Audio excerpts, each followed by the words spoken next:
Hey, welcome, all my right thinkers. Thanks for tuning in to check out your boy, P Farm. Thinking right out here in my lab, and I'm in the book. I got a nice little lesson I'm wrapping up. It's choosing a spiritual path. This is the backup to that. It's called How to Master Your Yoga Spiritual Disciplines. I'll break that down for you. Let's go. Good lesson. Right, this is 25 rules to live by. Storytelling. Story with a message. There's always a message in my stories for life. I give you life lessons. You tune in and receiving them. I appreciate you. We got a good thing going. Let's do what we do. Right thinking mission is to enlighten, inspire, educate, and motivate you, the individual, to a higher spiritual level of enlightenment. Right thinking's way of life through mental and spiritual discipline practice daily will help and guide you to obtain your goal of reaching spiritual enlightenment, aka know thyself. My mission is that all right thinkers know thyself. If you're a right thinker, your goal is to know thyself. See where we're going with this? Let's get there together. So I ask the question, do you know you? You will when I'm through. That's what I do for you. It's rhetorical, but if you don't have the answer for yourself, tune in. I got you. A person who knows not and knows not that they know not is foolish. Disregard them. Don't be them. A person who knows not and knows that they know not is simple, but you can teach them. That's why I do what I do for you. Appreciate you too. Stay tuned. I got more for you. A person who knows not and believe and think that they know is dangerous, avoid them. I do. A person who knows and knows not that they know is spiritually asleep. I can awaken them. I'm the spiritual alarm clock here to wake you up with knowledge of self. That's what I do for you. A person who knows and knows not that they know, and know that they know is wise. Follow them. All these persons reside in you. Right thinkers, know thyself and to my be true. All right, right thinkers, P from philosophy on how to master your yoga and spiritual disciplines. It's important that you gain mastery of these philosophical disciplines and philosophy for yourself. Let's talk about it. When you're a student, it's okay to what? Get in contact with the teacher by phone or download comments on the thing. I'll get back with you. Always answer the question for any questions you may have. That's important that you had that access. Also, anyone may feel free to contact me, the teacher, directly by spiritual counseling, answer the questions. I'm here for you. Do just that. All right. The book that I'm reading from. Okay, this is called the Initiation into the Egyptian Yoga. I'm giving you information, showing you how to use it, put it to use so you can gain knowledge of self. That's the purpose. The book of initiation into Egyptian Yoga. You should use this textbook for your daily spiritual practice. You heard that? Daily spiritual practice. I study and I practice my disciplines daily. I incorporate them in my life. It has several questions that should be answered first before you even begin this venture down this path of spiritual discipline or trying to master your spiritual disciplines. It contains detailed instructions. I'm about to give them to you. Pay attention on how to master one's own personal daily spiritual practices. I have a routine that I follow daily, and most people know my routine. I'm up early about 3, do what I got to do, go to the gym, come back home, give another lesson or two, and go about my business. But that's my daily routine. You find what works for you. That's what works for me. That's the point. All right? In the words of T.D. Jakes, you find what works for you, and then you work it. I call it grinding. All right? But it contains detailed instructions on how to master one spiritual practice. But the group, if you're able to get with a group, that could help to reinforce and support you as an individual. In group sessions, everybody gets a chance to voice their opinion and get their voice heard and express themselves. Everybody don't have the luxury to have a group, so you got to do the best you can with what you got. But this is the main benefit for group study. I was in a group atmosphere. I like that to a degree, but me as a teacher, I ain't got a problem with the one-on-one mentorship tutoring. Why? I'm equipped to handle that a lot in a group of people fighting and arguing about this, that, and the third. That gets a little annoying. All right, but it's another important element for your mastery of spiritual practice is community work. I worked in Patterson. That's what I did. Community work. I walked the streets, helped the homeless. I gave out food. I helped the less fortunate on the streets. We gave out hot Coke, hot chocolate in the winter, stuff like that. So I did my community work. I put my work in. Again, I'm a streetwalker. I'm comfortable on the streets. All right? I come from the streets. But your daily spiritual practices, and even if you have group meetings, can be seen as what you call your formal spiritual practice. Get it in any way you can. That's the concept. I prefer to study solo. But you also need to be able to engage with spiritual practices in the outside world. You can study in the temples and learn all you can, but you have to put it to use. You have to see if it's going to work. That's the kicker. All right. But this will give you the opportunity to now test, drive, and prove the validity of the teachings that you're learning in the world with people such as drugs, pleasures of the flesh, all kinds of stuff that you're going to be involved in the real world. Not the temple, not the, they keep you nice and covered in the temple and get everything good. Now you take your lessons, take it to the streets, see if they work, okay? And when people practice in martial arts, they had a rule. You're not going to fight on the streets, okay? That's not what we do. No matter what they say to you, they can't provoke you. So you got to learn to maintain your cool. That's the bottom line. And with knowledge of self, it's the same thing, okay? Your task is to now become more, spiritually strong by taking recourse to your inner self. Become a Jedu. Sound familiar? Jedi warrior. Jedu, spelled D-J-E-D-D-U. I understand it. I'm laughing. I understand what it is. I ain't going to get into that right now. But you will now be able to practice and get a better understanding and gain self-control over your over yourself, so that when you are provoked, that the old mate, if you piss me off, haven't called to Houston, why? We got a problem. I'm going to go ape shit. That's how I used to rap to discipline and stuff like that, disrespect back in the day. But you out in the world, you cannot expect to progress or better yourself on the spiritual path when your life, if you just study the teachings. That's good, and that's what admirable. But you need to be able to discuss what you're learning and philosophizing about them by putting them to use and explaining to people around you who may question what you're doing. You can articulate that, but that's the idea. You got to be able to manifest it and back it up, so to speak. But they need to be practiced in your daily life. That's what makes it work. You can't practice it every no. Put it to use right now. See if what you got that you learn, if it works. So you can practice daily with your family, and I do every day. If you're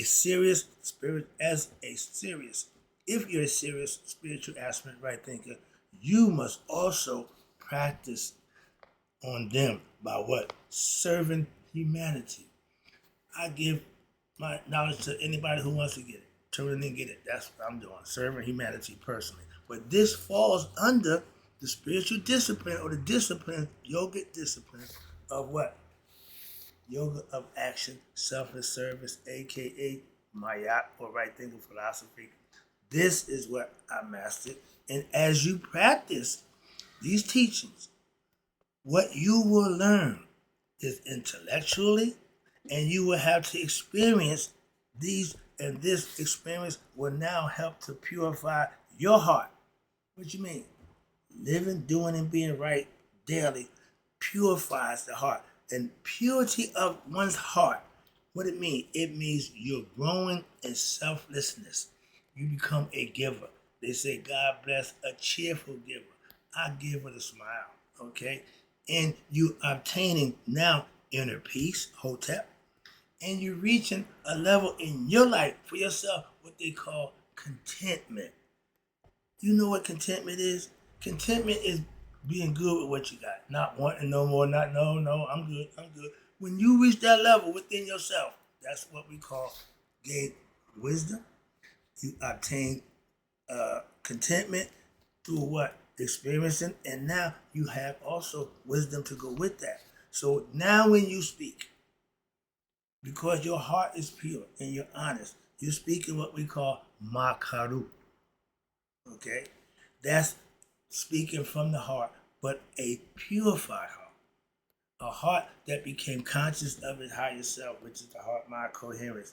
And that will become, you now will become more sensitive to the subtler meaning of these teachings, and you will gain mental peace. And thus, you, the human being, you can now, you being a human being with enlightened, with knowledge of self, you can promote this movement toward submission of what? One's ego. Ding, ding, ding, ding, lower self, below the waist. You know what I'm talking about, okay?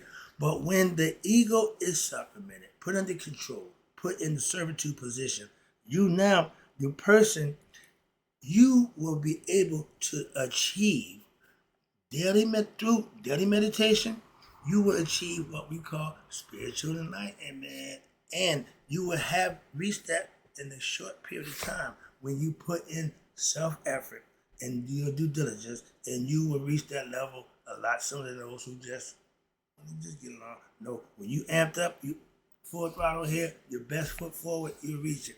And you will feel ready to what?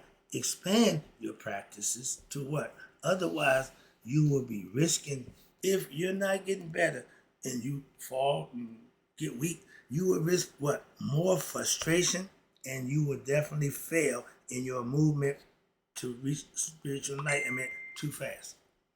If you rush it, it won't happen for you. It's a process that you have to go through the process. You can't skip, can't take shortcuts. You got to go through it. But if there are any questions, you need to seek a spiritual counselor, a sage, somebody to assist you first. The first thing you need to do is get somebody with the knowledge to help you out the questions that you're going to have. And you can always revert back to what? They got books called the Book of Wisdom of Mayate and the healing of the criminal heart. I got to get that book. I strayed away from that book. I got to put that in my thing to do list. All right, I'll let you know when I get it.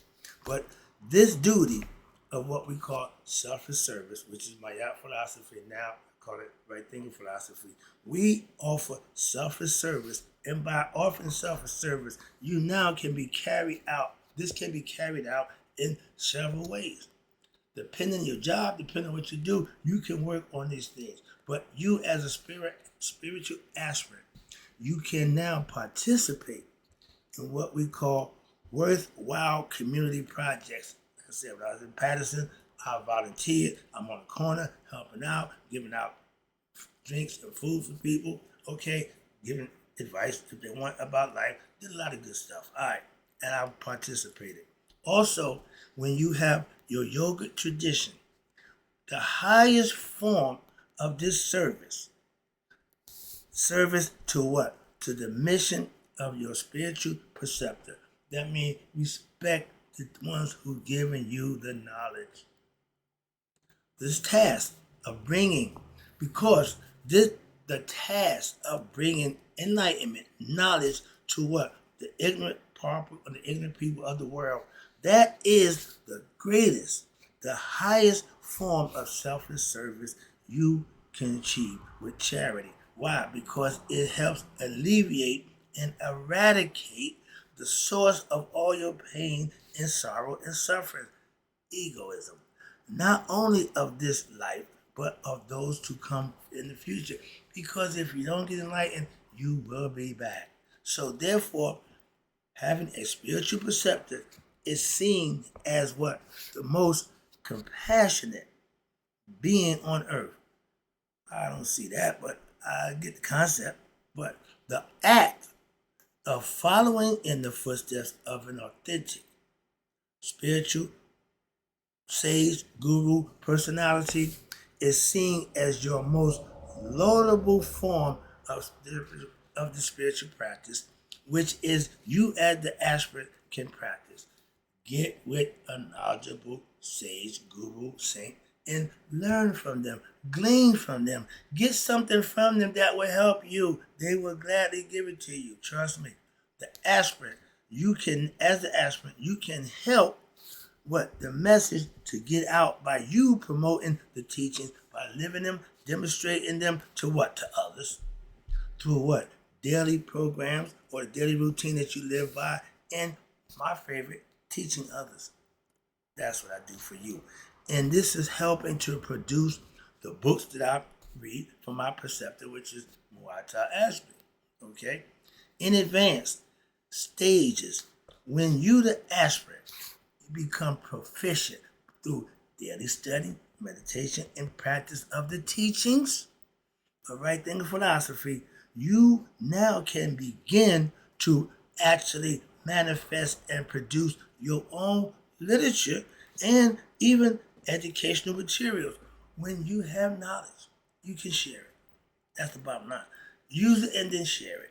Okay? Hold classes even if you want to. That's a little extreme. I want to get a house and building at my school. Not so much. That's not a work. Okay? I like this teaching, so I got the platform. I do that right here. So this is my classroom. All right? But even if you have not reached total spiritual enlightenment, the act of learning in the teachings that allow you, the aspirant, to become motivated and through daily practice, proficient in your teachings. You have to put forth that effort to make that happen. And when you practice selfless service to humanity, this is the highest form of action you can achieve. But it is also a form of advanced spiritual love.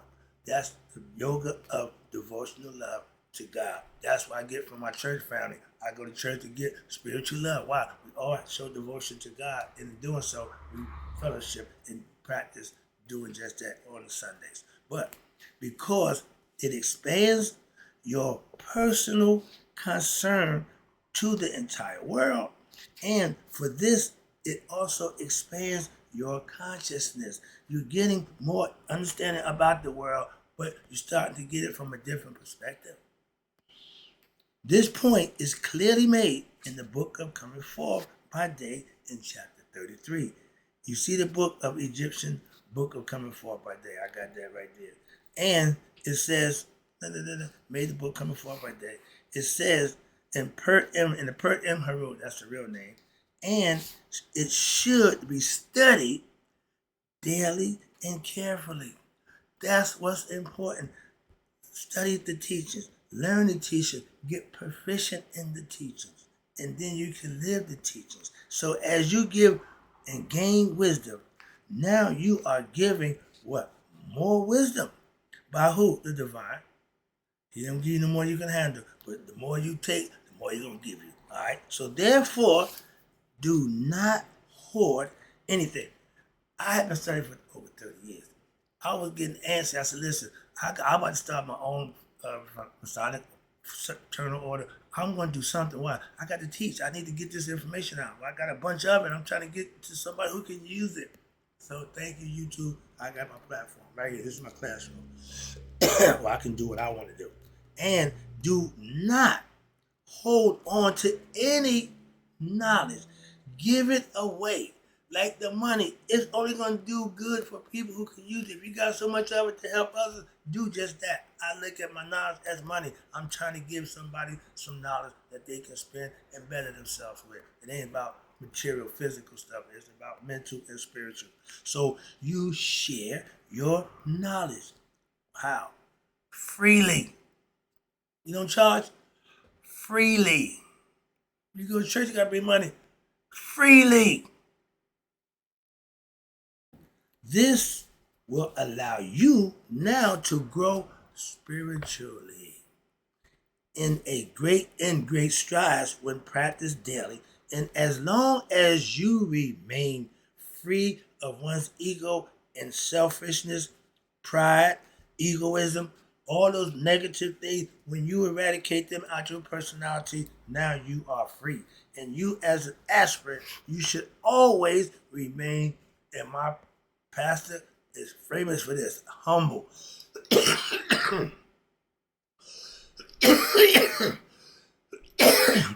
With knowledge and God knowledge, you are humble because you know there's somebody above you. You ain't the big baddest thing, but the ego people think they done edge God out, so they think they God. Excuse me. Man. Excuse me. But you will grow in great strides as long as you remain free and selfish and humble, and always consider yourself or herself as a student in life. Like I tell you, I'm a master of my craft, my philosophy, but I'm still a student in life. I'm still learning. I'm still bettering myself. That's what I do. But with this attitude, that's what will prevent egoism from creeping in. And this will only always allow your heart to what? To be purified and expanded in consciousness by studying and learning the teachings. Always feel that you have been blessed by who? God, your higher self, your true self. To have come into contact with what? With your sage, teacher, saint, whatever, and allow you to now be a vessel for the teachings and to be able to hopefully touch and enlighten others.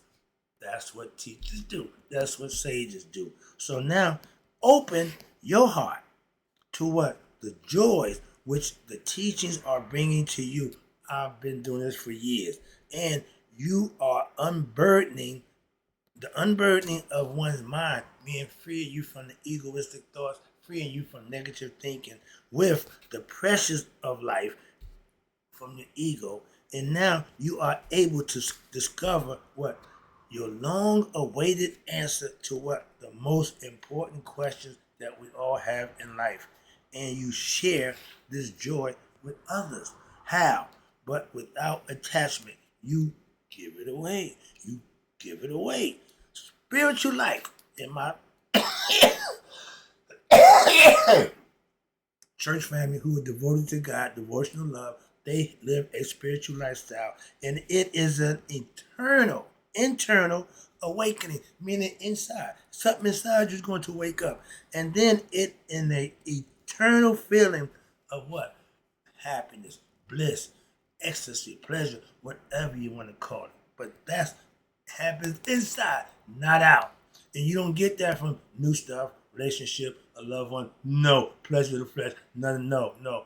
It's the internal thing, trust me. And taking it home.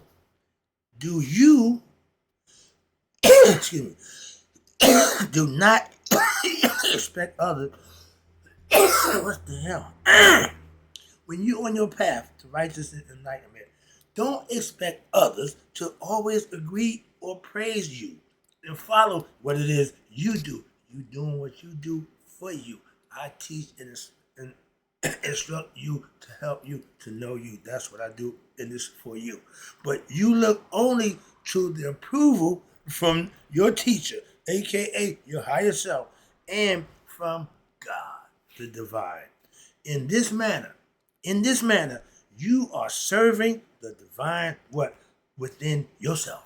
And you are eradicating your ego self and ignorance of yourself, which is keeping you in what we call mental and spiritual bondage to your lower self. When you living for pleasures and flesh, you are a slave to your lower self. Raise your conscious level, become better, supplement one's ego, and better yourself. That's the name of the game. That's how you master all your spiritual disciplines.